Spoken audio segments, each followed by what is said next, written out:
அனைவருக்கும் வணக்கம். Historical series அப்படிங்கிற அந்த சீரீஸில் ஹிஸ்டாரிக்கல் பர்சனாலிட்டிஸை பற்றி நம்ம பார்த்துட்ருக்கோம். ஹிஸ்ட்ரியில் ரொம்ப முக்கியமான சம்பவங்கள், ஹிஸ்ட்ரியில் இருக்கக்கூடிய முக்கியமான பர்சனாலிட்டிஸ், அவங்கள பற்றி பேக்ரவுண்டு, அவங்க ஏன் அந்த பர்சனாலிட்டிஸ் ஒரு விஷயத்த பண்ணுறாங்க, அது எப்படி வெளிப்பாடாக வருது அப்படிங்கிற விஷயத்தெல்லாம் பேசிகிட்டு இருக்கோம். ஸோ அந்த சீரீஸில் நம்ம வந்து இன்றைக்கி என்ன டாபிக் பார்க்க போகிறோம் சார்? இன்றைக்கி பார்த்தீங்கன்னா, இன்றைக்கி பார்க்க போகிறவரை பற்றி சொல்லணுன்னா, இந்தியாவே இவர் இல்லைன்னா இல்லைன்னு சொல்லலாம். இந்தியாவுடைய மூமெண்ட்ஸ் இவர் இல்லைனா இல்லைன்னு சொல்லலாம். இந்தியாவோட இப்போ இருக்கிற ஆத்மா இவர் இல்லைனா இல்லைன்னு சொல்லலாம். அப்படியாப்பட்ட ஆள் யார் அப்படின்னு பார்த்தீங்கன்னா, இந்தியாவின் தந்தை என்று அழைக்கப்படக்கூடிய மகாத்மா காந்தி. அப்போ மகாத்மா காந்தி பற்றி நம்ம இன்னைக்கு ஃப்ராங்க் டாக்ல பார்க்கலாம் சார். ஒரே ஒரு கேள்வி ஃபர்ஸ்ட் கேள்வியாக கேட்டிருக்கேன் சார். என்னன்னா, காந்தி, மகாத்மா காந்தி அப்படின்னா ஒரு வரியில டிஸ்கிரைப் பண்ணணும்னா நீங்கள் எப்படி பண்ணுவீங்க அவரை? நார்மலாக பார்த்தீங்கன்னா நீங்கள் ஒரே லைனில் மகாத்மா காந்தி டிஸ்கிரைப் பண்ண சொல்கிறீங்க, அது ரொம்ப கஷ்டம்தான்.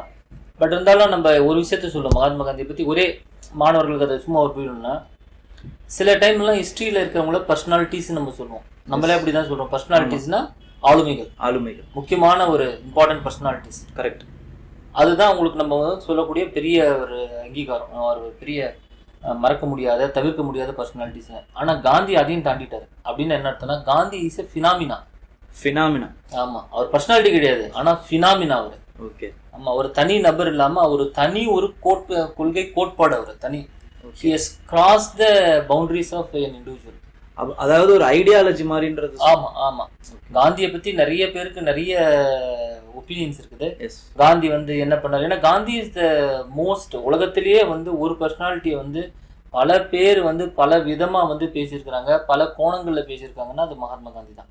Okay sir. அது எதில் ஆரம்பிக்குது அந்த டிஸ்கஷன் தான், நம்ம காந்தி வந்து மகாத்மாவா இல்லையாங்கிறதுல ஆரம்பிச்சு, காந்தியோட இம்பேக்ட் எப்படி இருந்துச்சு, காந்தி பாசிட்டிவ் என்ன நெகட்டிவ் என்ன, இப்படி பல கோணங்களில் மோஸ்ட் டிஸ்கஸ்டு பர்சனாலிட்டி வரும்.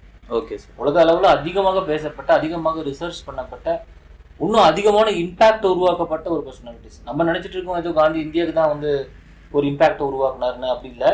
உலகத்தில் வந்து அதிகபட்சமான ஒரு நாட்டுடைய அஃபிஷியல் முத்திரையில், அஃபிஷியல் ஃபிகரெட்டில், அஃபிஷியல் ஸ்டாம்ப்ஸோ அஃபிஷியல் கரன்சிலையோ யூஸ் பண்ணப்பட்ட ஒரே பர்சனாலிட்டி காந்தி தான். அதிகமான மோர் கண்ட்ரிஸ், நம்ம எப்படி இந்த கரன்சியில் காந்தி யூஸ் பண்ணிருக்கோம், அது நிறைய கண்ட்ரீஸில் காந்தி யூஸ் பண்ணியிருக்காங்க, ஸ்டாம்பை கொடுத்துருக்காங்க. ஓகே. ஸோ அதனால காந்தி வந்து ஒரு பெரிய tremendous impact, not only for that generation, அவர் இருந்த காலகட்டத்தில் இல்லாமல் அதுக்கு அடுத்த காலகட்டத்துக்கும் இன்னைக்கு வரைக்கும் ஒரு பெரிய ஒரு ஒரு ஒரு இம்பாக்டாக இருந்திருக்காரு. சார், இப்போ வரைக்கும் மாஸ் மூவ்மெண்ட்லாம் எப்படி நடக்குதுன்னா அவர் போட்டு கொடுத்த பாதையில தானே சார் நடக்குது. ஆமாம். அப்போ காந்தியை வந்து நம்ம ஒரு பர்சனாலிட்டின்னு சொல்லாமல் ஏன் ஃபினாமினான்னு நம்ம சொல்கிறோம்னா, இவ்வளோ விஷயம் இருக்குது. ஓகே. காந்தி காலத்தில் இல்லாமல் பின்னாடியே நீங்கள் பார்த்தீங்கன்னா மார்ட்டின் லூத்தர் ஜூனியர் கிங், அவர் ரைட்ஸ் ஃபார் பிளாக்ஸ் அப்படிங்கிற அந்த இது மூவ்மெண்ட் அமெரிக்காவில் நடத்தினவராக இருக்கட்டும், எல்லாருமே வந்து பார்த்தீங்கன்னா காந்தி தான். நெல்சன் மண்டேலா கூட எல்லாருமே, நெல்சன் மண்டேலா எல்லாருமே. ஸோ அப்போ காந்தி இஸ் அ ஃபினாமினா. அதுதான் ஓகே. காந்தி என்ன சொல்லலாம்னா, பர்சனாலிட்டியை தாண்டி ஒரு ஃபினாமினா வரும். சார், எல்லாருக்குமே இருக்கிற இன்னொரு இம்பார்ட்டண்டான கேள்வி மட்டும் கேட்டுருக்கேன் சார். பீஸ் இல்லை நான் வைலன்ஸ் அப்படின்னாலே ரொம்ப எல்லாருக்கும் எளிமையாக ஞாபகம் வரக்கூடியது காந்தியை தான் சொல்கிறேன். ஆனால் நோபல் பிரைஸ் ஃபார் பீஸ் ஏன் சார் காந்தி கொடுக்கவே இல்லை? ஆமாம், நோபல் பிரைஸ் வந்து பீஸ் அப்படிங்கிற மெசேஜை உலகத்துக்கு ப்ரீச் பண்ணவரே காந்தி தான். அந்த சத்தியாகிரகாங்கிறோட கொள்கையை பற்றி நம்ம பேசுவோம். ஓகே. அதில் பார்த்தீங்கன்னா முக்கியமான காம்பனண்ட் என்னன்னா ட்ரூத்து, இன்னொரு காம்பனண்ட் நான் வைலன்ஸ். பீஸ் அப்படி நான் வைலன்ஸ்னாலே நோ வைலன்ஸ், அது பீஸ் தான். ஆனால் உலகத்தில் இருக்க பீஸ்க்கான நோபல் பிரைஸ் ஏன் அவருக்கு கொடுக்கல அப்படின்னா, 1938, 39, 40, 41 இந்த மாதிரி ஒரு 4-5 இயர்ஸ் வந்து அவருக்கு கொடுக்கறதுக்காக நோபல் கமிட்டி வந்து நோபல் பிரைஸ்க்கு கொடுக்கக்கூடிய அந்த கமிட்டி வந்து பரிந்துரை பண்ணுறாங்க. பட் அவருக்கு கொடுக்கல.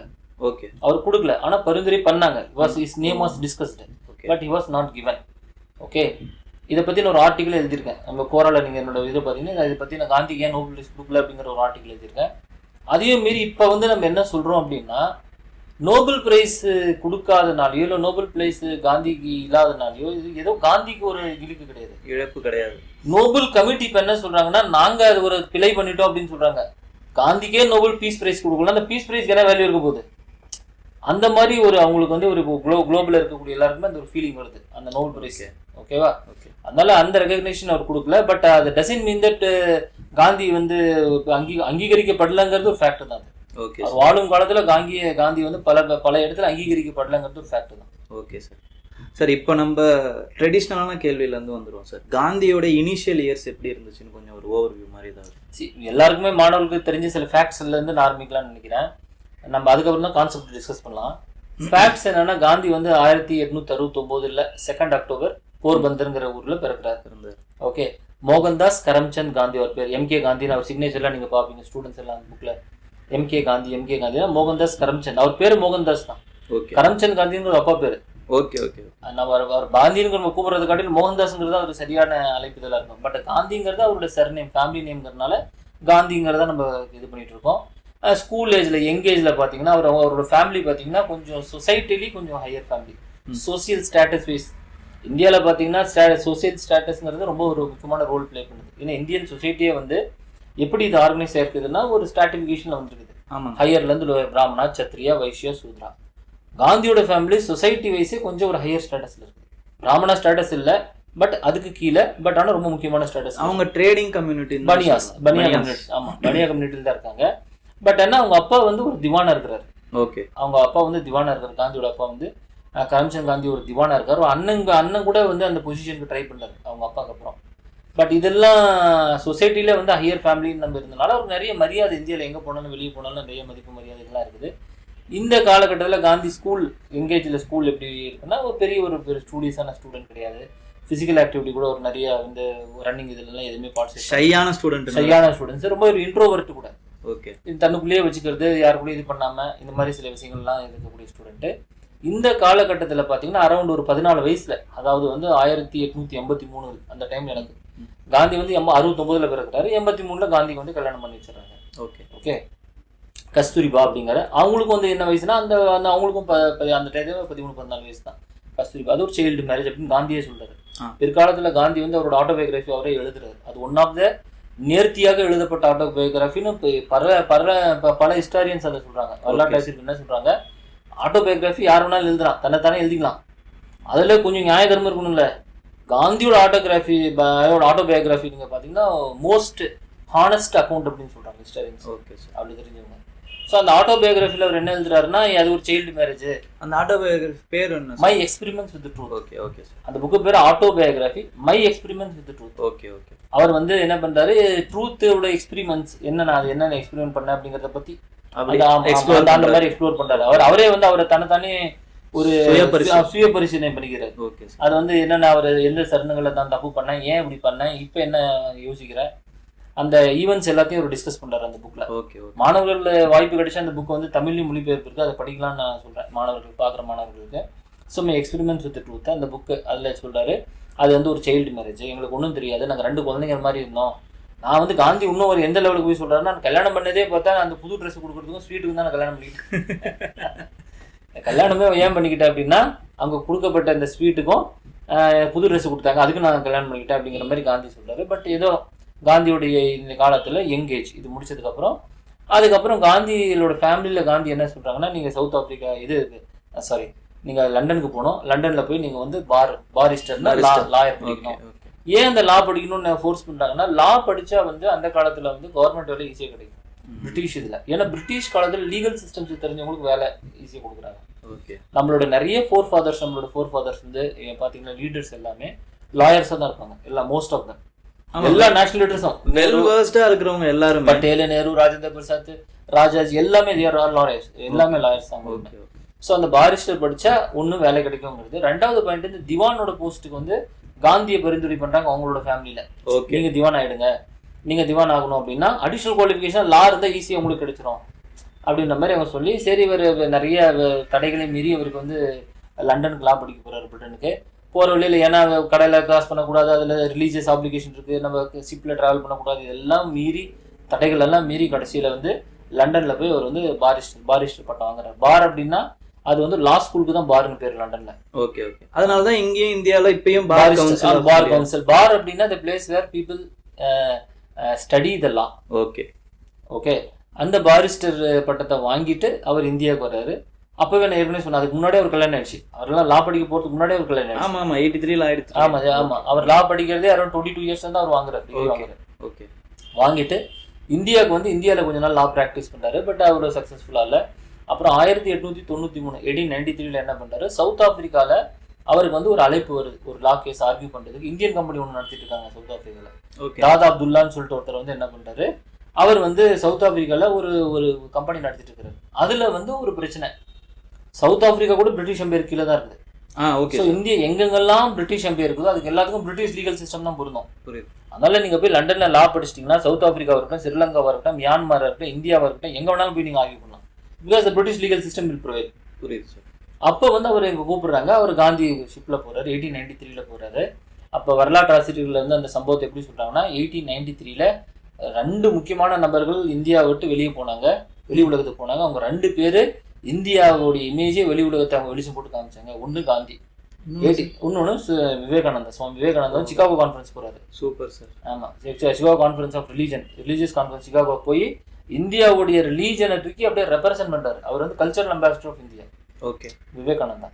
ஸோ அதனால இவர் காந்தி வந்து அங்கே அங்கே போனதுலேருந்து காந்திக்கு வந்து ஃபர்ஸ்ட் டைம் இந்தியாவை விட்டு வெளியே போய் இந்தியாவில் இருக்கும்போது அவர் சொசைட்டியில் ஹையர் இதாக இருக்காங்க. லண்டனுக்கு போனால் அங்கேயும் பெரிய டிஸ்கிரிமினேஷன் கிடையாது. லண்டன்லேயே டிஸ்கிரிமினேஷன் கிடையாது. வெள்ளைக்காரனுக்கும் கருப்பனுக்கும் பெரிய டிஸ்கிரிமினேஷன் லண்டன்ல கிடையாது. காந்தி டிஸ்கிரிமினேஷன் லண்டன்லேயே ஃபேஸ் பண்ணல. அங்கே லா படிக்கும் போதே டிஸ்கிரிமினேஷன் ஃபேஸ் பண்ணல. ஆனா ஒரு காலனிஸ், அதாவது சவுத் ஆப்பிரிக்காவுக்கு போகும்போது தான் ஃபர்ஸ்ட் டைம் ஒரு பெரிய டிஸ்கிரிமினேஷன் ஃபேஸ் பண்றாரு. ஆமா சார், நான் கூட அவருடைய அந்த மற்ற அவங்க சகாக்களோட எடுத்திருக்க போட்டோவெல்லாம் பார்த்துருக்கேன். காந்தி வந்து ஒயிட்ஸோட எடுத்த போட்டோவெல்லாம் லண்டன் வந்துருப்பாரு, பார்த்துருக்கேன், நானுமே பார்த்துருக்கேன். அது என்ன வெஜிடேரியன் சொசைட்டி அப்படிங்கிற சொசைட்டி காந்தி அங்க வந்து ஒரு எக்ஸிக்யூட்டிவ் மெம்பரா இருந்தாங்க.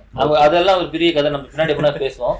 காந்தி லண்டன்ல என்ன பண்ணாருன்னா, அங்க ஒரு வெஜிடேரியன் சொசைட்டில அதுல ஒரு மெம்பரா இருக்கிறாரு. அம்மா கிட்ட சத்தியம் எல்லாம் பண்ணிட்டு, ஆமா அதெல்லாம் முடிச்சுட்டு அங்க போயிட்டு ரிட்டர்ன் வந்து இந்தியாவில் இருக்கும்போது கூட ஒரு டிஸ்கிரிமினேஷன் இல்லை. பட் இது சவுத் ஆப்பிரிக்கா போகும்போது தான் ஃபர்ஸ்ட் ஒரு டிஸ்கிரிமினேஷன் நடக்குது. இந்த டிஸ்கிரிமினேஷன் எப்படி நடக்குதுன்னா, இவர் வந்து ஒரு வந்து ஃபர்ஸ்ட் கிளாஸ் ட்ரெயின் டிக்கெட் வச்சுக்கிட்டு ஃபர்ஸ்ட் கிளாஸ் கம்பார்ட்மெண்ட் ட்ராவல் பண்றாரு. அப்போ வந்து அவரை வந்து அங்கே இருக்கிற கோ பேசஞ்சர்ஸ், அதெல்லாம் எல்லாமே ஒயிட்ஸ் தான் இருக்காங்க, அவரை வந்து வெளியே எந்திரிச்சு போகணும்னு சொல்றாங்க. அவங்க என்ன எந்திரிச்சு போகும்போது காந்தி சொல்றாரு, நான் எதுக்கு வெளியே எந்திரிச்சு போகணும்னு கேட்குறாரு. நான் வந்து ஃபர்ஸ்ட் கிளாஸ் டிக்கெட் வச்சிருக்கேன் அப்படின்னு.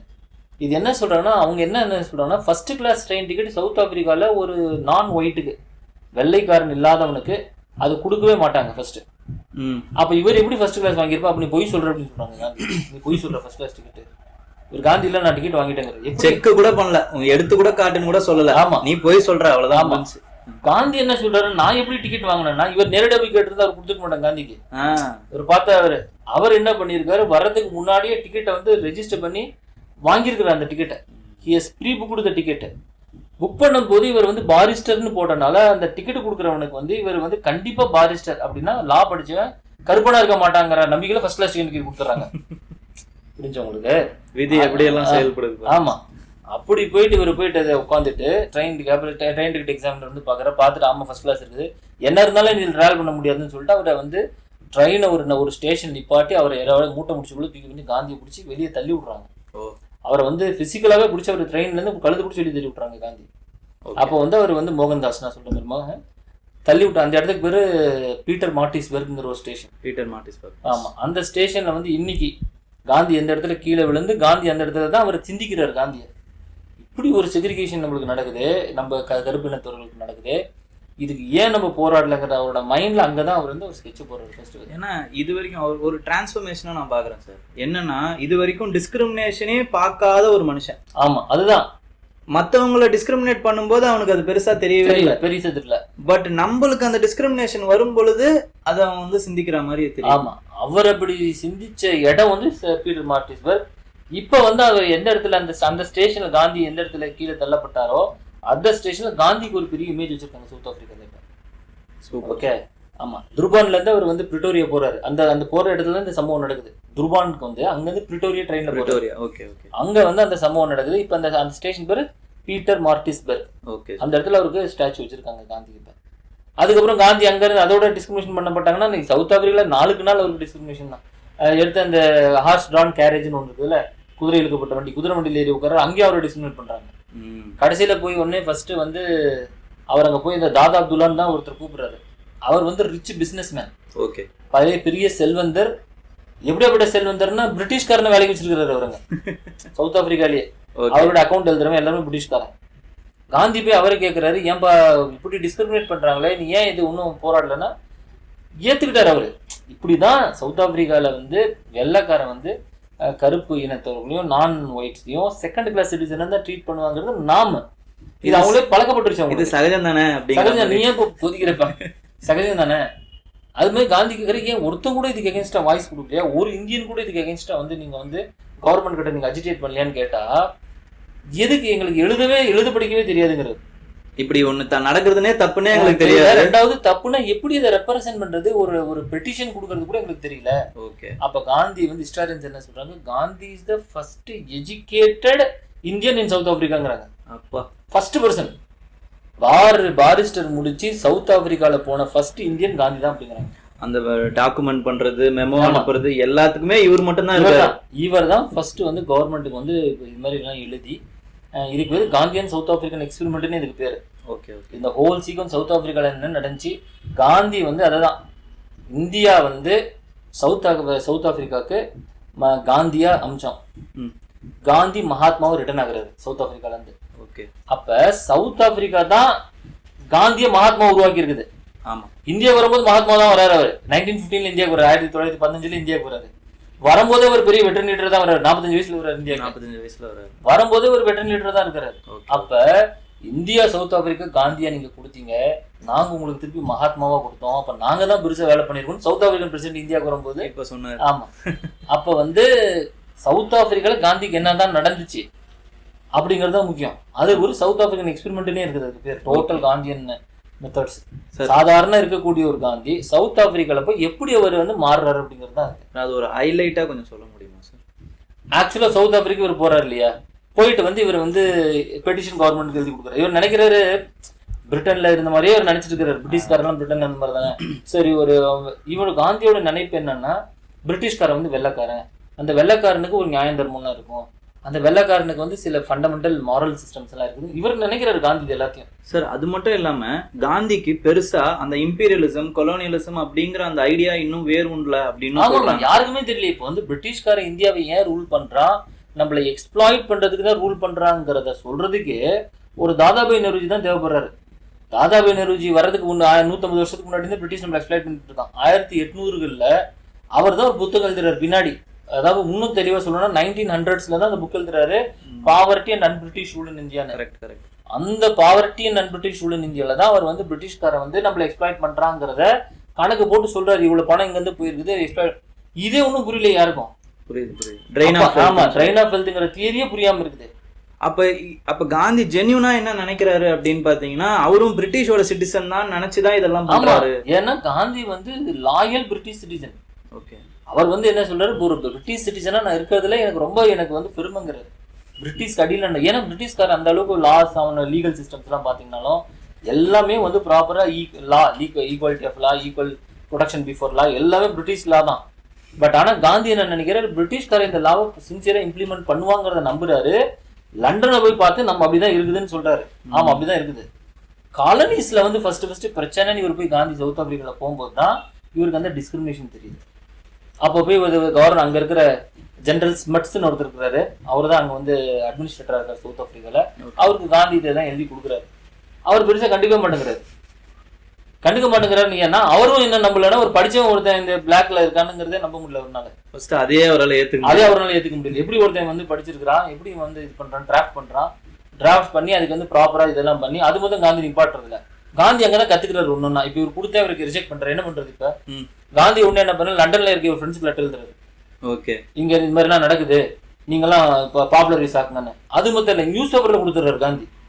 அப்ப இந்த நியூஸ் பேப்பர்ல கொடுத்தது, இந்த நியூஸ் பேப்பர் லண்டன்ல படிக்கிற ஒயிட்ஸ்மேனுக்கு, majority of the white man லண்டன்ல இருக்கவங்களுக்கு அவங்களுக்கு வந்து தெரியல இந்த அளவுக்கு இது எக்ஸ்ப்ளாய்டேட்டிவ் இருக்குது இந்த கலோனியல் சிஸ்டம். அவங்களுக்கும் தெரியல மெஜாரிட்டி ஆஃப் தம். ஓகே, ஒரு சிஸ்டம் வந்து ஒரு கலோனியல் எக்ஸ்ப்ளாய்டேஷன் இருக்குதுங்கிறது ஓகே, அவங்களுக்கு அன்றாட 4 நாள்ல என்ன நடக்குதுங்கிறது தெரியல. இன்னும் உங்களுக்கு ரொம்ப ஒரு விசித்திரமான ஒரு ஃபேக்ட் நான் சொல்றேன். ஹிட்லர் வந்து காலத்துல பாத்தீங்கன்னா பல லட்சம் ஜூஸை வந்து பெர்சிக்யூட் பண்ணாங்க, கான்சன்ட்ரேஷன் கேம்ப்ல போட்டு எரிச்சாங்க, கொன்னாங்க. நிறைய ஜெர்மனியில இருக்க மக்களுக்கு அது தெரியாம இருக்குது. ஜெர்மனியில இருக்க நிறைய மக்களுக்கு ஹிட்லரோட கான்சன்ட்ரேஷன் கேம்ப்ல என்ன கொடுமைகள் நடந்துச்சுன்னு தெரியாம இருக்குது. அதே ஊர்ல நடக்குது, பக்கத்துல ஒரு 5 கிலோமீட்டர் தள்ளி ஒரு கான்சன்ட்ரேஷன் கேம்ப் இருக்குது. அந்த கான்சன்ட்ரேஷன் கேம்ப்ல வந்து இவ்வளவு டார்ச்சர் பண்ணி இவங்களெல்லாம் இவங்களெல்லாம் வந்து கிரிமேட் பண்றாங்க. ஆனா நிறைய ஜெர்மன் பப்ளிக்கே தெரியலன்னா, ஏன்னா அப்படிதான் இருக்குது அந்த காலத்துல. அவங்க என்ன நினைச்சிருப்பாங்கன்னா அது ஒரு கான்சென்ட்ரேஷன் கேம்ப், அதாவது எல்லாரும் வச்சிருக்காங்க ஒர்க் மாதிரி பண்றாங்க. அங்க என்ன இழிவுகள் நடந்துச்சுங்கிறது வெளியே இருக்கவனுக்கே தெரியல உங்களுக்கு. அப்ப வந்து நீங்க வந்து லண்டன்ல இருக்க நிறைய ஒயிட்மென்ஸ் என்ன நினைக்கிறேன், இந்த அளவுக்குலாம் நம்ம சிஸ்டம் இருக்காது, அவனே நானே ஒரு பெனவலண்ட் தான் நினைக்கிறான், தன்னைத்தானே நம்ம ரொம்ப நல்லவன், ஒயிட் மேன்ஸ் பர்டனு, நான் ஒரு பெனவலண்ட், இப்படிதானே பிரிட்டிஷ்காரன் மத்தவங்க தானே பார்பேரியன் அவங்க நினைக்கிறாங்க. ஆனா அவங்க தான் கலோனியலிசமா பார்பேரியனா இருந்தாங்க. ஆமா. அப்ப வந்து இது வந்து காந்தி வந்து நியூஸ் பேப்பர் எல்லாம் போடுறதுனால இப்ப அவருக்கு வந்து சவுத் ஆப்பிரிக்கால ஒரு ப்ரெஷர் கிரியேட் ஆகுது. அப்ப காந்தியை கூப்பிட்டு காம்ப்ரமைஸ் பேசுறாங்க வா அப்படின்னு. ஆனா கூட இப்ப காந்தி என்ன ரியலைஸ் பண்றாருன்னா, ஒரு பிரிட்டிஷ் மேன் ஹானஸ்டா இருப்பான்னு நினைச்சுதான் ஒரு டைம் காம்ப்ரமைஸ் போறாரு. நிறைய சவுத் ஆப்பிரிக்கால லெஜிஸ்லேஷன்ஸ் இருக்கு. ஒன் ஆஃப் த லெஜிஸ்லேஷன் என்ன, சர்டிஃபிகேட் ஆஃப் லெஜிஸ்லேஷன் என்னன்னா, எல்லா நான் ஒயிட்ஸ் வெள்ளைக்காரன் இல்லாதவன் எல்லாமே சவுத் ஆப்பிரிக்கால ஒரு சர்டிஃபிகேட் எப்பவுமே கேரி எடுத்துட்டு போனான். அந்த சர்டிஃபிகேட்ல அவன் பேர் இருக்கும், அவன் தம்பி இம்ப்ரெஷன் இருக்கும், அவனுடைய டீடைல்ஸ் கொடுத்துருப்பாங்க. இந்த சர்டிஃபிகேட் ஏன் எடுத்துட்டு போனோம்னா, இந்த சர்டிஃபிகேட் வச்சிருந்தாலும் ஒரு ஐடென்டி கார்டு மாதிரி அது. ஏன் அப்படின்னா, நிறைய பேர் திருட்டு நடக்குது, நிறைய பேர் குற்றம் நடக்குது. அப்ப வந்து அந்த குற்றவாளி அதை தடுக்கணும்னா இங்க இருக்கிற பிளாக்ஸ்க்கெல்லாம் ஒரு கார்டு கொடுக்கணும்னு டிசைட் பண்றாங்க. அவங்களே அசியூம் பண்ணிக்கிறாங்க பண்றதெல்லாம் பிளாக். அதுதான் இப்ப காந்தியோட சான். நீ எல்லாருக்கும் ஐடி கார்டு கொடுத்தீங்கன்னா பிரச்சனை இல்லை, ஒன்லி இவங்களுக்கு மட்டும் தான். அது மட்டும் இல்ல, அந்த ஐடி கார்டு யாரு கேரி பண்ணலையோ அவன் வந்து ஒரு குற்றவாளியை அரெஸ்ட் பண்ணப்படுவான். Okay okay. அப்ப காந்தி என்ன சொல்றது, டோட்டலாவே தப்பு. எல்லாருக்குமே நீங்க ஈக்குவல் ட்ரீட்மெண்ட். அப்ப காந்தி இதுக்கு எகென்ஸ்டா போராடுறாரு. சவுத் ஆப்பிரிக்கால மக்களுக்கெல்லாம் பயப்படுறாங்க, எப்படி ஒரு கவர்மெண்ட்டுக்கு எகென்ஸ்டா நீங்க போராட முடியும், இது கஷ்டம் தானே, ஜெயில பிடிச்சி நம்மளை போட்டுருவான், இது நம்மளை போட்டு டார்ச்சர் பண்ணுவான்னா, காந்தி ஃபர்ஸ்ட் அந்த ஃபியர் ஆஃப் பிரிசன் அப்படிங்கறத மக்கள் மனசுல இருந்து எலிமினேட் பண்ணாதான் அவன் வந்து பிரிட்டிஷ் எகென்ஸ்டா போராடுவான்னு சொல்லிட்டு அந்த ஃபியர் ஆஃப் பிரிசனை எலிமினேட் பண்றதுக்காக காந்தி சில லாஸை பிரேக் பண்றாரு. ஒருத்தன் பிரேக் பண்ணாதானே பிரச்சனை, 300 பேர் சேர்ந்து பிரேக் பண்ண ஒரு லா. என்ன லானா பெரிய லாலாம் கிடையாது. ஒரு பர்மிஷன் வாங்காம நீங்க ஒரு ப்ராவின்ஸ் சின்ன ஒரு ஸ்டேட்டுக்குள்ள என்டர் பண்ண முடியாதுன்னா, இந்த ஸ்டேட்ல அந்த ஸ்டேட்டுக்கு என்டர் பண்ணுவார் காந்தி. எக்ஸாம்பிள் அந்த சர்டிபிகேட்டே இல்லாம கூட ஒரு 300 பேர் போயிட்டு வர்றது. அப்படி அப்ப அரெஸ்ட் பண்ண பிரிட்டிஷ்காரன் மாஸ் டிஃபென்ஸ் பண்ணானா பிரிட்டிஷ்காரனுக்கு சொல்யூஷன் இல்லைங்கிறது காந்தி அங்கே தான் கண்டுபிடிக்கிறாரு. தனி நபர் ஒருத்தன் தப்பு பண்ணானா பிரிட்டிஷ்காரன் அவனை பிடிச்சி சித்திரவதை பண்றான். ஒரு மாச டிஃபெண்ட் பண்ணாங்க அப்படின்னா பிரிட்டிஷ்காரனால ஆக்ட் பண்ண முடியல. அப்ப காந்தி என்ன பண்றாரு, 300 பேரோ ஒரு 500 பேரோ 1000 பேரோ வந்து மாசா ஒரு ஒரு ஒரு லாவை பிரேக் பண்ணிட்டு, குற்றத்தை செஞ்சில்ல லாவை பிரேக் பண்ணிட்டு, இங்க அது அன்ஜஸ்ட் லா, தவறான ஒரு லா இருந்துச்சுன்னா அதை பிரேக் பண்ணிட்டு அரெஸ்ட் ஆயிட்டு பிரிசன்ல போய் உட்காந்துக்கிறாங்க. இப்ப காந்தி சொல்றாரு, பிரிசனுக்கு போற வரைக்கும் தான் அவன் பிரச்சனை, பிரிசனுக்கு போயாச்சுன்னா அதுக்கு அடுத்து அவன் பிரச்சனைங்கிறாரு. உங்களை வச்சு சோறு போடணும், உங்களுக்கு என்ன சாச்சுன்னா அது அவர் தான் பொறுப்பு, நியூஸ் பேப்பர்ல ரிப்போர்ட் பண்ணுவாங்க. பிரிட்டிஷ்காரன் எப்பவுமே தான் வந்து ஒரு கலோனியலிஸ்ட், தான் ஒரு எக்ஸ்ப்ளாய்டருங்கிற இமேஜ் வந்து வெளியே வரக்கூடாதுங்கிறது கடைசி வரைக்கும் பார்த்துட்டான். அந்த அந்த மென்டாலிட்டியை தான் காந்தி எக்ஸ்ப்ளாய்ட் பண்றாரு. ஆமா, நீ வந்து நல்லவன் தான் சொல்லிட்டு இருக்க, நான் பிரிசனுக்குள்ள போன எனக்கு என்ன ஒன்னாச்சுன்னா யாரு பொறுப்பு, நீ தானே பொறுப்பு. அப்ப எல்லாத்தையும் உள்ள போய் உட்காரு. ஸோ மக்களுக்கு அந்த ஃபியர் ஆஃப் பிரிசன்ங்கிறது போகுது. இந்தியா கூட அதெல்லாம் பண்ற. பின்னாடி காலத்துல வந்து நீங்க பாத்தீங்கன்னா எப்படி 100 பேர் 500 பேரை கூட்டிட்டு போனாரு சவுத் ஆப்பிரிக்கா பிரிசனுக்கு. இங்க காந்தியோட ஒரு மூவ்மெண்ட் நடக்கும்போது பாத்தீங்கன்னா லட்சக்கணக்கான பேர் பிரிட்டிஷ் பிரிசன்ல இருக்காங்க. பிரிட்டிஷ்னால என்ன பண்றதுன்னே தெரியல. இந்த கிரைசிஸ் எப்படி நம்ம பிரிசன்ல எங்க இவங்களுக்கு தங்க வைக்கிறது, எப்படி உங்களுக்கு சாப்பாடு நம்ம போறது, எப்படி வந்து அவர் ஆர்டர் மெயின்டைன் பண்றதுங்கிறது பிரிட்டிஷ்காரங்க வந்து புரியல. ஸோ இதோட நீட்சி தான் இப்பயும் சிறை நெருப்பு போராட்டம். ஆமா, அதெல்லாம் காந்தி பின்னாடி தான் சிறை நெருப்பு போராட்டங்கள் எல்லாம் இப்படிதான் வருது. 2வது பாயிண்ட் என்னன்னா, காந்தி என்ன சொல்றாரு சவுத் ஆப்பிரிக்கால, ஓகே நீங்க ஃபியர் ஆஃப் பிரிசன் உங்களுக்கு போயிடுச்சு. 2வது தப்பு அப்படின்னா அதுக்கு நம்ம குரல் கொடுக்கணுங்கிறது நம்மளோட டியூட்டிங்கிறது காந்தி சொல்றாரு. நிறைய பண்ண தப்புன்னா நம்மளால முடியாதுங்கிறதுனால நம்ம அடங்கி போயிடுறோம். காந்தி சொல்றாரு, உன்னால முடியலன்னா கூட நீ அடங்கக்கூடாதுங்கிறாரு. இதே ஒரு எக்ஸாம்பிள் என்னன்னா, பிரிட்டிஷ்கார் என்ன பண்ணிடுறான், எதெல்லாம் எந்த மேரேஜ் கிறிஸ்டியன் மேரேஜ் பிரகாரம் பண்ணலையோ, எந்த மேரேஜ் கிறிஸ்டியன் முறைப்படி பண்ணி அதை ரெஜிஸ்டர் பண்ணலையோ, அந்த மேரேஜ் எல்லாம் இல்லீகல் மேரேஜ் அறிவிச்சிடுறாரு. ஓ பிரிட்டிஷ்காரன். Okay, marriage which is not registered according to Christian, those marriages will be declared as illegal. அப்ப இந்தியன்ஸ் எல்லாருமே இல்லீகல் மேரேஜ். இதோட காந்தி என்ன சொல்ற, அடுத்த அப்ப அவங்களுக்கு பிறந்த குழந்தைகள் இல்லிஜிட்டிமேட் சைல்டு அப்படின்னு பிரிட்டிஷ் நம்மள காமிக்கிறான். ஓகே, அப்ப காந்தி என்ன சொல்றாரு, இதுக்கு பயங்கர புரட்சி பண்றாரு.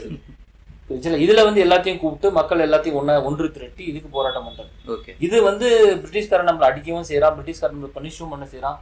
காந்தி சொல்ற இதுக்கெல்லாம் நம்ம ஏத்துக்கணும் அப்படிங்கிறாரு. ஓகே சார், இதுல தான் இன்னொரு கேள்வி வருது சார். இதுல தான் அவர் என்ன பண்றாரு அப்படின்னு பாத்தீங்கன்னா, நீங்க சொன்னதுல நம்ம வந்து லாவை பிரேக் பண்ணக்கூடாது அப்படிங்கிற அந்த ஒரு முடிவு கரெக்டா வச்சிருக்காரு. அது மட்டும் இல்லாம அவங்க திருப்பி அடிச்சாலும் நீ அடிக்க கூடாது, கம்முன்னு தான் இருக்கணும்ன்றாருல. சோ இதுதான் சத்தியாகிரகா அப்படிங்கிற பின்னாடி இதோட சத்தியாகிரகா, இதோட கண்டினியூஷன், இது ஒரு ஜஸ்ட் ஒரு பார்ட் ஆஃப் சத்தியாகிரகா. ஓகே, அதாவது வந்து காந்தியோடைய திருப்பி அடிக்கக்கூடாது, வைலன்ஸ் ஏன் பண்ணக்கூடாது அப்படின்னு காந்தி சொல்றாங்க. சத்தியாகிரகா தனியா டாபிக்கா நம்ம ஒரு 30 மினிட்ஸ் டிஸ்கஸ் பண்ண வேண்டிய கண்டென்ட் அது. ஓகே, அதை நம்ம பண்ணுவோம். பட் இருந்தாலும் இந்த நீங்க கேட்டோம்னா சொல்லிடுறேன். சத்தியாகிரகால காந்தி ஏன் திருப்பி அடிக்கக்கூடாதுங்கிறாருன்னா, violence is the weapon of the வீக்ங்கிறார் காந்தி. அது எதிரில் இருக்கவனோட வெப்பன். ஆமா, வைலன்ஸ் நீ பண்ணிட்டனால நீ வீக் அப்படிங்கிறாரு. ஓகே, வைலன்ஸ் பண்ணாம சத்தியமா கடைபிடிச்சு வைலண்ட் பண்ணாம இருக்கிறது தான் ஸ்ட்ராங். அதுதான் நீ இதை ஸ்ட்ரென்த் வளர்த்துக்கணுங்கிறாரு. ஓகே, ஏன்னா வைலன்ஸ் பண்ணவன் ஒரு பாயிண்ட் ஆஃப் டைம்ல அவனுக்கு ஒரு குற்ற உணர்ச்சி வரும். அவன் வைலன்ஸ் பண்ண வந்து சஃபர் பண்ணுவான், அவனுக்கு ஒரு குற்ற உணர்ச்சி வரும், அதனால அவன் வீக் ஆயிடுவாங்கிறாரு. Okay sir. இப்போ இந்த மேரேஜ் இதுவோ என்ன சார் பண்ணாரு காந்தி? கடைசி போராட்டம் பண்ணி கடைசியில் பிரிட்டிஷ்காரன் வித்ரா பண்ணிட்டாங்க. பிரிட்டிஷ்காரன் வித்ரா பண்ணதுக்கப்புறம் சவுத் ஆப்பிரிக்கால காந்தி யோசிக்கிறார், நம்ம அடுத்த ஒரு வழி பண்ணுவோம், அந்த மக்கள் எல்லாம் ட்ரெயின் பண்ணணும், இவனை எல்லாத்தையும் ஒரு ஒரு ஒன்றிணைக்கு ஒரு ட்ரெயின் பண்ணணும்னு சொல்லிட்டு காந்தி இன்னொரு வேலையும் பண்றாரு. என்ன விஷயத்த பண்றாருன்னா, இந்த மக்கள் எல்லாத்தையும் ஒரு ஒன்றிணைக்கணும், இவங்களுக்கெல்லாம் ஒரு ட்ரைனிங் கொடுக்கணும்னு நினைக்கிறாரு. ஓகே, பிரிட்டிஷ் அகைன்ஸ்டா சண்டை போடுறதுக்கு இவங்களுக்கு ஒரு ட்ரைனிங் கொடுக்கணும். அந்த ட்ரைனிங் வந்து அவன் வீட்டுல இருந்து பண்ண முடியாது, நான் வந்து ஒரு சிஸ்டம் வச்சிருக்கேன்னு சொல்லிட்டு ஆஷ்ரம்ஸ் அப்படின்னு எஸ்டாப்ளிஷ் பண்றாரு காந்தி. அந்த டால்ஸ்டாய் ஃபார்ம், அந்த ஃபார்ம் அப்படின்னா ஒரு 100 ஏக்கர் லேண்டு. ஓகே, அதுல போய் காந்தி என்ன பண்றாரு, அந்த 100 ஏக்கர் லேண்ட்ல இவருடைய ஐடியாலஜி இருக்க விரும்பக்கூடிய மக்கள் எல்லாத்தையும் வர வச்சு அங்கங்க செல்ஃப் ரிலையண்டா இருக்கணும்னு ஆக்குறாரு. காந்தியோட பொலிட்டிக்கல் மூவ்மெண்ட் என்ன பண்ணுதுன்னா, ஒரு சோசியல் ரிஃபார்மும் பண்ணணும்னு ஃபீல் பண்றாரு. உதாரணத்துக்கு நீங்க பாத்தீங்கன்னா, காந்தி வந்து பிரிட்டிஷ் அகைன்ஸ்டா போராடணும்னா நம்ம ஒன்றா இருக்கணும். ஒன்றா இருக்கணும்னா சொசைட்டி ஏற்கனவே ஒன்றா இல்லையே, அவனே பிரிஞ்சு தானே கிடக்குறான். பிராமண சத்திரிய அதுல பல காஸ்டா பிரிஞ்சு கிடக்குறாங்க, அன்டச்சபிலிட்டி எல்லாம் இருக்குது. அப்ப காந்தி என்ன சொல்றாரு, இது எல்லாத்தையும் ஃபர்ஸ்ட் கொஞ்சம் கொஞ்சமா போனாதான் அந்த பொலிட்டிக்கல் ஃப்ரீடம் நம்மளுக்கு வரும்னு சொல்லிட்டு ஒரு ஆஷ்ரம் மாதிரி கிரியேட் பண்றாரு. டால்ஸ்டாய் ஃபார்ம் அப்படிங்கிறது, ஃபீனிக்ஸ் ஃபார்ம் அப்படின்னு சொல்லிட்டு 2 ஃபார்ம். டால்ஸ்டாய் ஃபார்ம் ஒரு 100-150 ஏக்கர் லேண்டை அப்பெல்லாம் ரொம்ப கம்மி விலை, அதை பர்ச்சேஸ் பண்ணி நிறைய பேர் காந்திக்கு ஹெல்ப்பும் பண்றாங்க. அதை பர்ச்சேஸ் பண்ணி அங்க வந்து 2 முக்கியமான 2 விஷயத்த சொன்னாரு. ஒன்னு, செல்ஃப் ரிலையன்ட் நம்மளுக்கு வரணும். அப்படின்னா அந்த ஃபார்ம்ல இவங்களே வீடு கட்டிக்குவாங்க, இவங்களே தங்கிக்குவாங்க, இவங்களே இவங்களோட அடிப்படையான விஷயங்கள் இவங்களே கல்டிவேஷன் இவங்களே பண்ணுவாங்க. காந்தியும் அதே மாதிரி தான் அந்த சக்கரா சுத்துறது ஆமா, அதெல்லாம் பின்னாடி சக்கரெல்லாம் சத்தியகிரக ஆஸ்பெக்ட் வருது. காந்தி வந்து என்ன பண்றாரு வந்து, இந்த அக்ரிகல்ச்சர் அங்க பண்ணி அனிமல் இது பண்ணி பால் கறக்குறது எல்லாமே எல்லாருக்கும் செல்ஃப் ரிலையன்ட். செகண்ட் பாயிண்ட் என்னன்னா, உள்ளே இருக்கிற மக்கள் கூட ஈக்குவாலிட்டி இருக்கணும், எல்லாருமே வேலை செய்யணும். ஒரு எக்ஸாம்பிள் நான் சொல்றேன்னா, பாத்தீங்கன்னா எல்லாமே அந்த காலத்துல வந்து டாய்லெட்ஸ் எல்லாமே பாத்தீங்கன்னா இப்ப இருக்கிற மாதிரி வெஸ்டர்ன் டாய்லெட்ல அதை வந்து ஒரு ஒரு இது மாதிரி ஒரு டாய்லெட் மாதிரி கட்டி அந்த டாய்லெட் அங்கே போனதுக்கப்புறம் அதை கிளியர் பண்ணணும். The human species has to be cleared.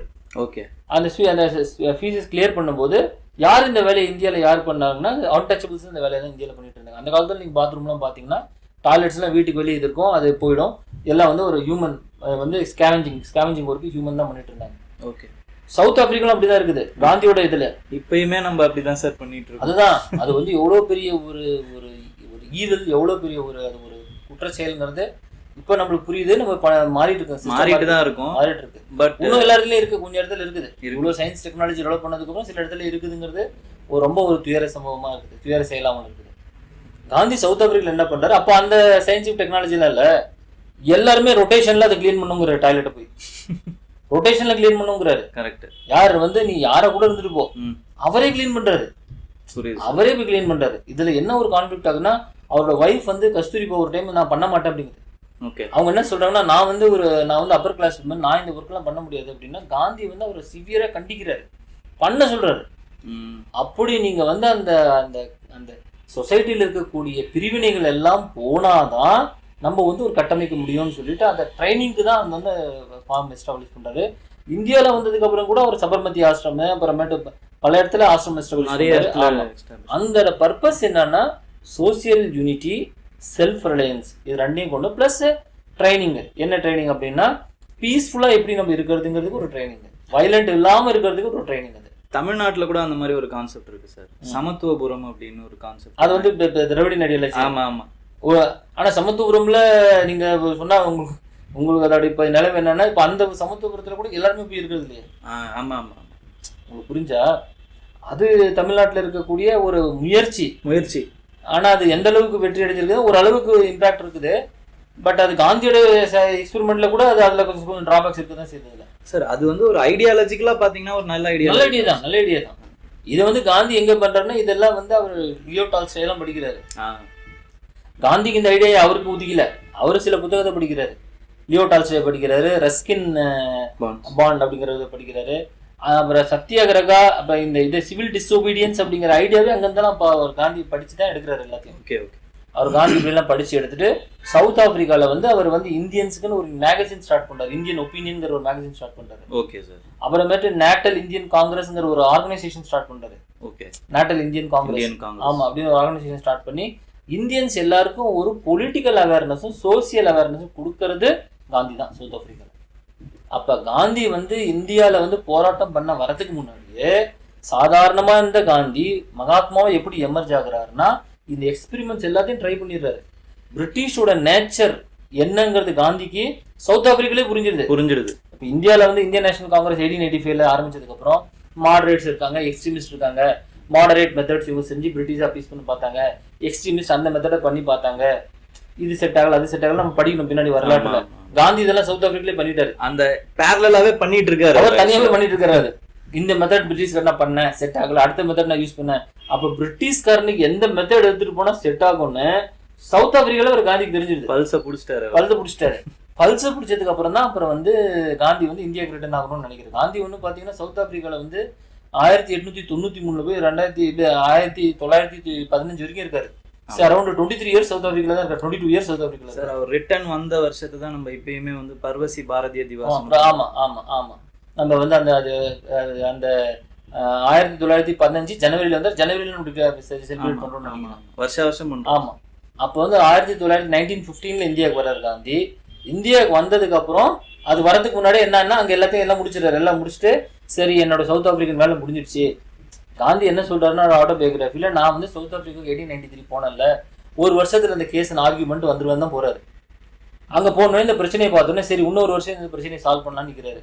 ஒரு வருஷம் கணக்காகி கடைசியில பாத்தீங்கன்னா அது வந்து 22 வருஷம் எடுத்து காந்தி எக்ஸ்பெரிமெண்ட். ஆஸ்பிரன்ஸ் மாதிரி சார். ஃபர்ஸ்ட் ஒரு அட்டெம்ப்ட் மட்டும் கொடுத்து பார்ப்போம் அப்படின்ட்டு உள்ள வந்து அந்த அட்டெம்ப்ட் கரெக்டா இருக்கு, எல்லா அட்டெம்ப்டும் கொடுத்துருவாங்க. அப்புறம் அந்த மாதிரி ஆயிடுறாரு அவரு. காந்தி அப்படி ஆயிட்டு கடைசியில் என்ன பண்றாரு, சரி சவுத் ஆப்பிரிக்கால இருந்து எக்ஸ்பெரிமெண்ட் முடிஞ்சிடுச்சு, நம்ம இந்தியாவுக்கு வரோம்னு சொல்லிட்டு 1915 இந்தியாவுக்கு வராரு. பேரலா இந்தியா இருக்கிற லீடர்ஸ் எல்லாத்தையும் பாக்குறாரு. கோபாலகிருஷ்ண கோகலே எல்லாம் காந்தியோட பொலிட்டிக்கல் குருன்னு காந்தி ஏத்துக்கிட்டாரு. கோபாலகிருஷ்ண கோகலே அவரெல்லாம் பாக்குறாரு. பார்த்ததுக்கு அப்புறம் சரி அவர் வந்து இந்தியாவுக்கு வந்துட்டு 1915 வந்ததுக்கு அப்புறம் போய் இங்க இருக்கிற லீடர்ஸை பாக்குறாரு. யாரு? கோபாலகிருஷ்ண கோகலே தான் போய் ஃபர்ஸ்ட் பாக்குறாரு. அவர் தானே சார் டைமண்ட் ஆஃப் இந்தியா? ஆமா, diamond of India, leader of opposition. ஆமா லீடர் ஆஃப் பல டைட்டில்ஸ் அவருக்கு இருக்குது. அவர் வந்து அந்த கோபாலகிருஷ்ண கோகலே வந்து ஒரு பெரிய மாடரேட் லீடர் இந்தியாவில் அந்த காலத்துல.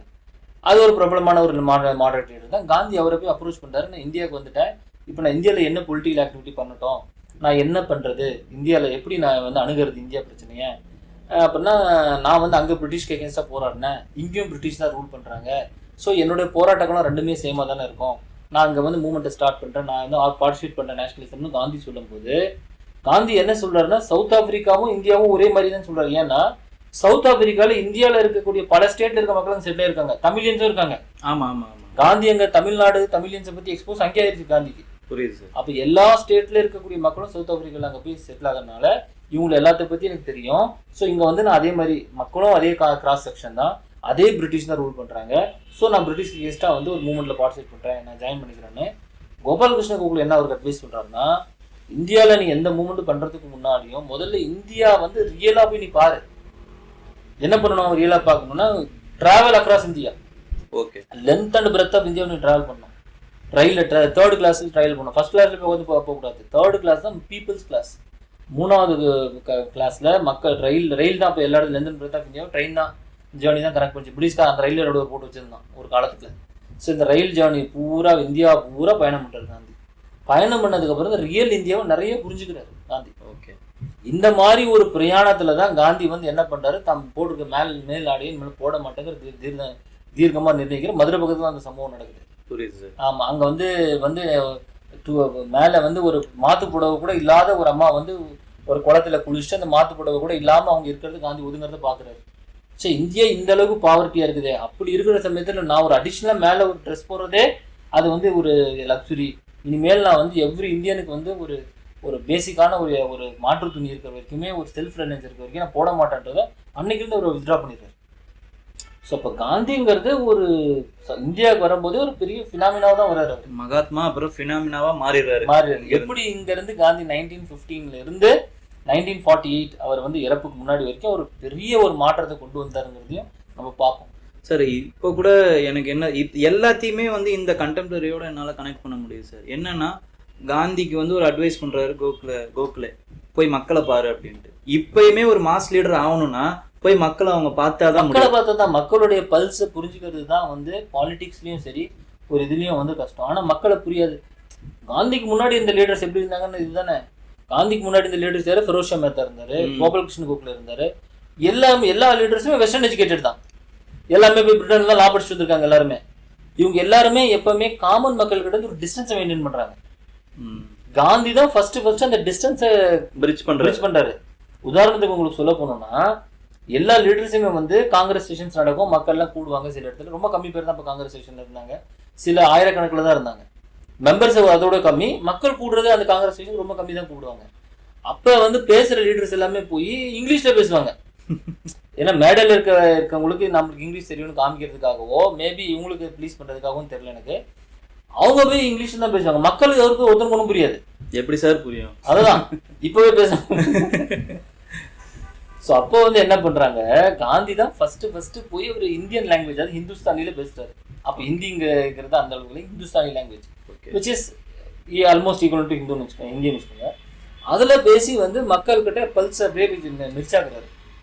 அப்ப காந்தி வந்து ஒரு இலைட்டிஸ்ட் லீடர், அந்த லீடர் இருக்கிற காலத்துல மக்களோட போய் மெர்ஜாகிறதுங்கிறது பெரிய பினாமினா தான். அது பல விஷயங்களை பண்ணாரு. அது காந்தியை வந்து ஏன் லீடரை ஏத்துக்கிட்டாங்கிறதுக்கு பல காரணம் இருக்குது. பட் நம்ம அடுத்த இதுல கன்சிக்யூட்டிவா நம்ம சில எபிசோட்ஸ் இதெல்லாம் பேசுவோம். Okay sir. ஏன்னா காந்தி அப்படிங்கிறது ஒரு சாதாரணமான இஸ் நாட் அன் ஒரு இண்டிவிஜுவல், இஸ் எ பினாமினாங்கிறது அதுக்கு தான் நான் சொன்னேன். இதுல இப்ப காந்தி சவுத் ஆப்பிரிக்கால இருந்து வந்துட்டாரு. இந்தியாவுக்கு வந்ததுக்கு அப்புறம் தான் இனிமேல் ஸ்டார்ட் ஆகுது காந்தி. எந்த அளவுக்கு காந்தி வந்து இந்தியாவில் ஒரு ஃபினாமினாவை ஸ்டார்ட் ஆகுறாருன்னா, காந்திக்கு அப்புறமே காந்தி இந்தியாவில் நேஷனல் மூவ்மெண்ட்ல 1920s என்டர் பண்றாரு. 1920s அதை நம்ம பேசுவோம் பின்னாடி.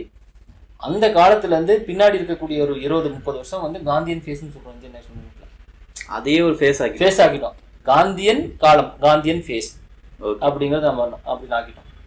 அப்ப காந்தியை பத்தி நிறைய கிரிட்டிசிசம், நிறைய எதிர்மறைகள் இருக்கு. அதை பத்தியெல்லாம் யாரும் நம்மளுக்கு கேள்வி கேட்டாங்கன்னா நியாயமான அவங்களுக்கு. இப்போ காந்தியை பத்தி கிரிட்டிசிசம் பண்றவங்கள நான் சில பேர் நாம கிளாஸ் நடத்தும் போதே கூட பாத்தீங்கன்னா நம்ம காந்தியை பத்தி கிளாஸ் நடத்துவோம். ஸ்டூடெண்ட்ஸ் சில பேர் வந்து எங்கிட்ட வந்து சில கேள்விகள் கேட்பாங்க. என்ன சார் காந்தி அதை பண்ணாரம்ல இதை பண்ணாரம்ல அப்படின்னு. அப்ப நான் அவர்கிட்ட 2 கேள்வி. ஒண்ணு, காந்தி அதை பண்ணாரம்ல நீ சொல்றது அது நீ காந்தியை படிச்சு தெரிஞ்சுக்கிட்டியா? 2 பேர் காந்தியை சொன்னது தெரிஞ்சுக்கிட்டா? இல்லை சார் அப்படி பேச்சு வாக்கல மேக்ஸிமம் அப்படிதான் சார் தெரியும். மேக்ஸிமம் அப்படிதான். 2வது பாயிண்ட் என்னன்னா, உலகத்துடைய ட்ரெண்டே என்னன்னா, ஒருத்தர் 100% நல்லவனா இருந்தா மக்கள் என்ன நினைக்கிறாங்கன்னா, ஒருத்தர் நல்லவனா இருக்கவே முடியாதுங்கிறது நினைக்கிறாங்க. அப்ப அவனை ஹர்ட் பண்றவன், அந்த நல்ல இமேஜை உடைக்கிறவனுக்கு பெருமை. அது வந்து ஹை லைம்லைட்டுக்கு வராங்க. அவங்க நான் எதிர்த்து பேசிடுறேன் பாரு. எதிர்த்து பேசுறா, நம்ம தவறா பேசுறோம், அவனை பத்தி நம்ம ஏதோ பேசி, அது ஒரு ஆஸ்பெக்ட். 2வது, காந்தி செஞ்ச சில விஷயங்கள் நிறைய பேருக்கு புரியாம இருக்குது. அவர் சரியா பண்ணாரா தப்பா பண்ணாராங்கிறது நம்ம டிஸ்கஸ் பண்ணுவோம் ஏதோ ஒரு டைம்ல. பட் நிறைய பேருக்கு புரியாம இருக்குது. அப்ப காந்திங்கிறது அது வந்து அவர் ஏன் இந்த விஷயத்த பண்ணாரு, ஏன் இந்த விஷயத்த பண்ணல அப்படிங்கிறது பல டிபேட்ஸ், டிஸ்கஷன்ஸ் இருக்கு. Okay sir. நம்ம ரொம்ப டீப்பா அதுக்குள்ளலாம் நம்ம உள்ள போயிட வேண்டாம். ஏன்னா மாணவர்களுக்கு நம்ம பேசிட்டு இருக்கோம். இந்த மாணவர்கள் காந்தி மேலே ஒரு விருப்பம், இன்ட்ரெஸ்ட் வரணுங்கிறதுக்காக தான் நம்ம இதை பேசிட்டு இருக்கோம். கரெக்ட். இதை படிச்சு நம்ம பேசுறதை கேட்டுட்டு 2 பேர் காந்தி இப்படியா நான் போய் படிச்சு பாக்குறேன்னு 2 பேர் படிச்சாங்கன்னா அது நம்மளோட டாக்கோட சக்சஸ் நான் நினைக்கிறேன். சார் இது வரைக்கும் காந்தியன் சவுத் ஆப்பிரிக்கன் எக்ஸ்பெரிமெண்ட்டை இது வரைக்கும் யாரும் பெருசா லென்த்தா பேசல. அதனாலதான் நம்ம ஃபர்ஸ்ட் அதை எடுத்தோம். ஆமா, அதை பார்த்துட்டு ஸ்டூடெண்ட்ஸ் வந்து அதை காந்தி மேல இன்ட்ரெஸ்ட் எடுத்து படிச்சாங்கன்னா மகிழ்ச்சி நான் நினைக்கிறேன். காந்தியை பத்தி பேசணும் நம்ம அடுத்த எபிசோடு. எந்த டவுட்டா இருந்தாலும் அவங்க கமெண்ட்லயும் போடலாம். அதையும் நம்ம வந்து கிளியர் பண்ணுவோம். காந்தியை பத்தி நம்ம அடுத்த எபிசோடும் பேசுவோம். கண்டினியூஸா நம்ம இன்னொரு எபிசோட் பேசுவோம் காந்தியை பத்தி. So thank you. நான் இதோட கன்க்ளூட் பண்ணிக்கிறேன். தேங்க்யூ.